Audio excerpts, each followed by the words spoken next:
ہم لوگ گھر کے اوپر کس طرح پڑھیں، تھوڑا سا اس کے بارے میں روشنی ڈالیں۔ دیکھیں، تراویح پڑھنا ہے تو اس سے پہلے تراویح کی حقیقت کو آپ کو جاننا ہوگا۔ تراویح بلا شبہ سنت مؤکدہ ہے، اور یہ رسول اللہ صلی اللہ علیہ وسلم کی بڑی عظیم الشان سنت ہے کہ آپ رمضان کے مہینے میں چاند نکلتا تھا، جب رمضان کا تب سے لے کر شوال کا چاند نکلنے تک آپ عشاء کی نماز کے بعد تراویح ادا کرتے تھے۔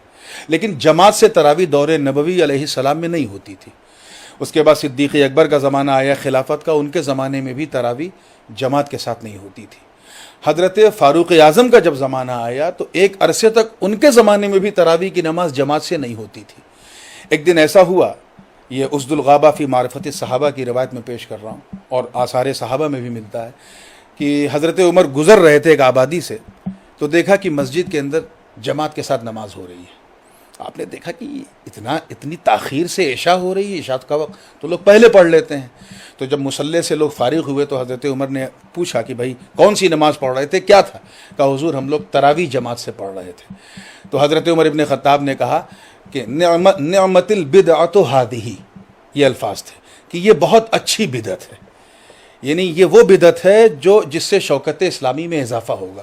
بس اسی دن سے تراویح کی نماز جماعت کے ساتھ اس پر اجماع ہو گیا امت کا۔ تو اب مسجد میں ہم اس لیے جاتے ہیں کیونکہ وہاں جماعت کا اہتمام ہے اور جماعت سے نماز پڑھنے کا ثواب زیادہ ہے۔ لیکن لاک ڈاؤن کی صورت میں جہاں ہم مقید ہیں، محصور ہیں، مجبور ہیں، وہاں ہم گھر میں تراویح پڑھیں۔ اور یہ یاد رکھیے، تراویح مردوں پر بھی ہے سنت، عورتوں پر بھی ہے۔ مسجد کی وجہ سے ہوتا کیا تھا، مرد تو پڑھتے تھے، عورتیں نہیں پڑھتی تھیں۔ اب مجھے امید ہے کہ اس لاک ڈاؤن کی صورت میں انشاءاللہ مرد عورت دونوں پڑھیں گے۔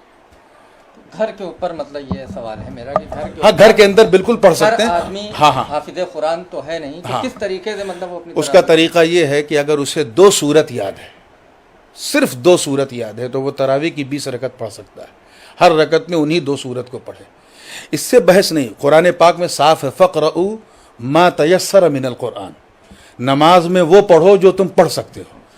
یہاں تک کہ حضور نے فرمایا کہ اگر کسی کو ایک ہی سورت یاد ہے تو دوسری رکعت میں اس سورت کو دہرا بھی سکتا ہے، جیسے کسی کو صرف قل واللہ ہی یاد ہے تو کر سکتا ہے۔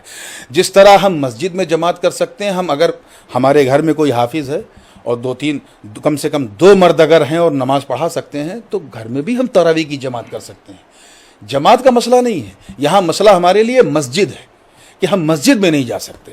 تو جہاں جماعت میسر ہے وہاں جماعت سے پڑھیں، اور جہاں نہیں جماعت کر سکتے وہاں تنہا پڑھیں۔